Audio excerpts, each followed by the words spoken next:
बाढ़ग्रस्त पंजाब के किसानों से मिलने गए केंद्रीय कृषि मंत्री कमर तक पानी में उतर गए। पानी में ही किसानों से मिलते हुए उन्होंने हालात का जायजा लिया। उन्होंने कहा कि पंजाब में जल प्रलय की स्थिति है, फसलें पूरी तरह डूब गई हैं। बिना खेत में जाए दर्द और नुकसान का अंदाजा नहीं लगाया जा सकता। फसलों पर संकट है, स्थिति देखकर मन द्रवित होता है। हम किसानों को हौसला नहीं हारने देंगे, मजबूती के साथ खड़े रहेंगे। ट्रैक्टर पर सवार होकर चौहान गुरदासपुर में एक जलमग्न खेत में भी गए और बाढ़ से क्षतिग्रस्त धान की फसल का निरीक्षण किया। उन्होंने अमृतसर जिले के बाढ़ प्रभावित क्षेत्रों का दौरा किया, जहां उन्होंने प्रभावित किसानों से बातचीत की। अमृतसर में पत्रकारों से बातचीत करते हुए चौहान ने कहा कि देश और मानवता की सेवा में पंजाबी हमेशा आगे रहे हैं। उन्होंने कहा कि लेकिन आज पंजाब बाढ़ के कारण मुश्किल दौर से गुजर रहा है और कई गांव प्रभावित हैं, जिससे सामान्य जनजीवन अस्त व्यस्त हो गया है, खेत जलमग्न हो गए हैं। उन्होंने कहा कि केंद्र इस मुश्किल घड़ी में पंजाब के लोगों के साथ पूरी तरह खड़ा है।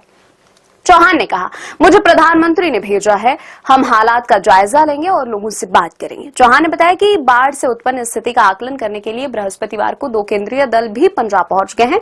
पानी में डूबे एक खेत में किसान से बातचीत करते हुए चौहान ने स्थिति का जायजा लिया। बाद में वह गुरदासपुर जिले के धर्मकोट रंधावा गांव पहुंचे। वह ट्रैक्टर पर सवार थे और ट्रैक्टर पंजाब के भाजपा अध्यक्ष जाखड़ चला रहे थे। फिर वह घुटनों से ज्यादा गहरे पानी में डूबे खेतों में घुसकर धान की फसल का जायजा लिया। उन्होंने कहा कि नुकसान साफ दिख रहा है, फसल पूरी तरह बर्बाद हो गया है, खेत पानी में डूब गए हैं। उन्होंने कहा कि रावी नदी से आई गाद खेतों में जमा हो गई है और इससे अगली फसल के लिए संकट पैदा हो जाएगा।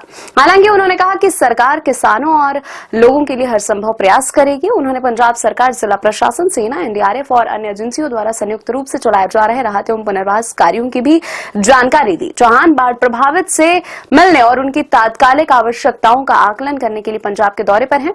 उन्होंने राज्य को शीघ्र राहत एवं पुनर्वास कार्यों के लिए आवश्यक सहायता प्रदान करने में केंद्र सरकार की ओर से पूर्ण सहयोग का आश्वासन दिया।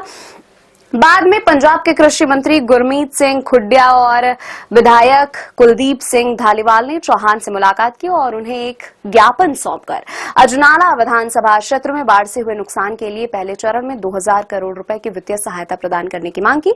उन्होंने केंद्र से राज्य के लंबित 60,000 करोड़ रुपए जारी करने की मांग की। पंजाब इस समय दशकों में अपनी सबसे भीषण बाढ़ त्रासदी में से एक का सामना कर रहा है। यह बाढ़ सतलुज, ब्यास और रावी नदियों के उफान पर बहने के साथ साथ हिमाचल प्रदेश और जम्मू कश्मीर के जलग्रहण क्षेत्रों में भारी वर्षा के कारण मौसमी छोटी नदियों में उफान का नतीजा है।